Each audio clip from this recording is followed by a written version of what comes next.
가상화폐에는 상속세와 증여세가 부과된다는 점을 주의하셔야 하는데요. 비트코인을 물려받거나 대가 없이 이더리움을 전송받는다면 상속세나 증여세를 내야 한다는 말입니다.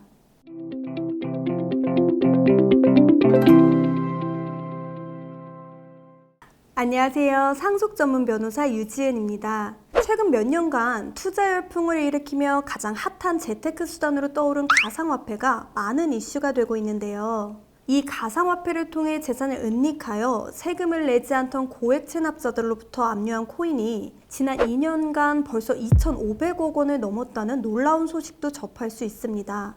오늘은 이 가상화폐에 대한 세금과 관련된 법률 상식과 그 문제점에 대해 알려드리도록 하겠습니다.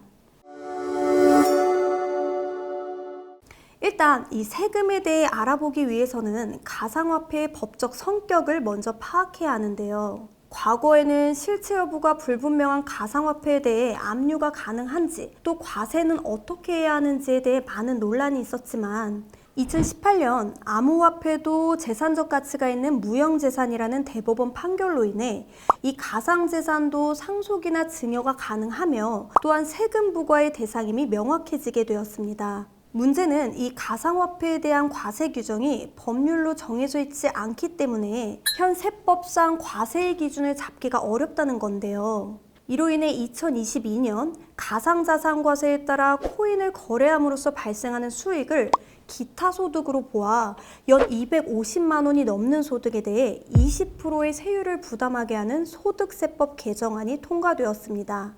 단 원래 올해부터 시행되기로 했던 이 개정안은 과세를 위한 인프라 준비 부족 등으로 인해 2025년으로 시행이 연기되었기 때문에 인터넷상에 떠도는 이와 관련된 쟁점들은 현재 시행 중이 아니므로 크게 걱정하지 않으셔도 됩니다.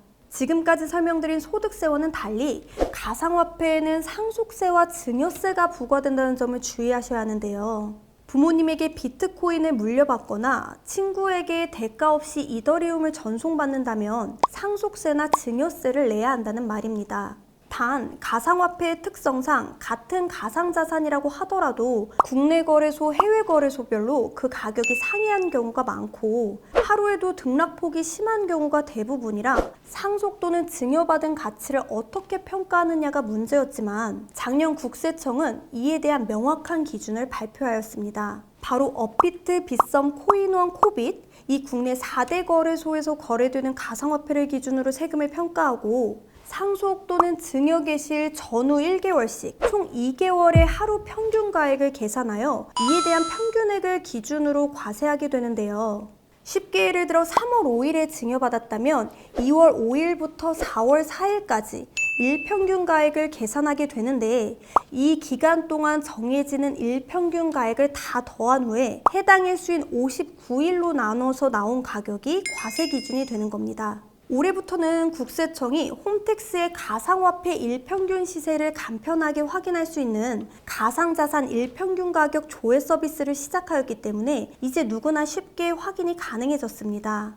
만약 4대 거래소 외의 거래소를 통해 가상자산을 상속 증여받더라도 해당 자산이 4대 거래소에서 거래되고 있다면 동일하게 앞서 계산된 가액이 그대로 적용되게 되는데요. 4대 거래소에서 전혀 거래되지 않은 가상자산의 경우엔 다른 거래소에서 공시한 거래일 일평균 가액이나 종료시각 공시시세가액 등 합리적으로 인정되는 가액을 기준으로 과세하게 됩니다. 이처럼 가상자산을 상속받는 경우에 상속 개시일이 속하는 달 말일부터 6개월 내에 증여받는 경우에는 증여일이 속하는 달 말일부터 3개월 내에 신고 및 세금 납부를 완료해야 하는데요.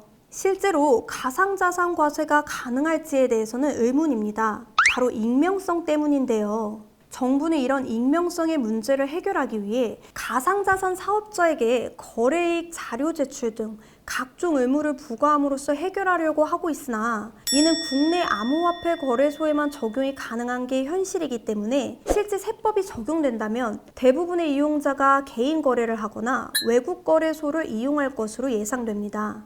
가상화폐는 그 익명성이 중요한 장점 중에 하나이고 기술적으로도 IP 주소로 그 거래가 이루어지기 때문에 가상화폐 보유자들의 IP 주소와 실명을 연결시켜 과세하기는 어려운 것이 현실입니다. 따라서 과세당국이 가상화폐 거래를 포착하는 방법으로 가상화폐 거래소 등을 감독할 수 있는 입법체계 정비가 병행되어야 하는데, 거래소를 통하지 않고 개인 간 전자지갑 이체 또는 전송을 하는 경우라면 현금을 주고받는 것처럼 과세관청에서 발견하기 쉽지 않다는 점에서 가상자산의 증여는 현실적인 과세 가능성이 낮다고 볼 수 있습니다. 오늘은 가상화폐와 관련된 세금 문제를 알려드렸는데요. 앞서 말씀드린 대로 개인 간 이체를 통해 거래를 하는 가상화폐 이전이나 결제 수단으로의 활용 등이 모두 포착되기란 어렵겠지만, 큰 규모의 가상자산을 물려받은 후에 이를 활용하여 등기 등록의 대상이 되는 아파트나 자동차 등을 구입하거나 금융기관 계좌에 예치할 경우에는 유의하셔야 합니다. 과세관청의 조사 대상이 될 경우 자금 출처를 소명하는 과정에서 결국 가상자산의 이체 또는 전송 내용에 대해 상속세나 증여세가 과세될 수 있기 때문인데요. 따라서 가상자산을 거래하거나 투자하는 경우 오늘 알려드린 상속세, 증여세의 내용을 알아두셨다가 유용하게 참고하시길 바라면서 오늘 영상은 여기서 인사드리도록 하겠습니다. 도움이 되셨다면 구독과 좋아요 부탁드립니다. 감사합니다.